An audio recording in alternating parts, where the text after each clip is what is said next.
Hi friends, today we are going to start Autodesk Revit Essential for Architectural series. Revit is a industrial standard tools that we are using for practicing the BIM building information modeling. Revit allows you to prepare the plans, sections and models for your project. Changes to the plan and models will be effect on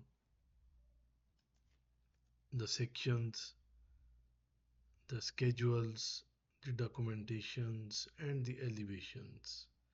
Whether you are new to using the Revit, whether you are using the Revit for a while, this essential training will systematically walk you through all the essential skills that you need to be a successful in your architectural projects.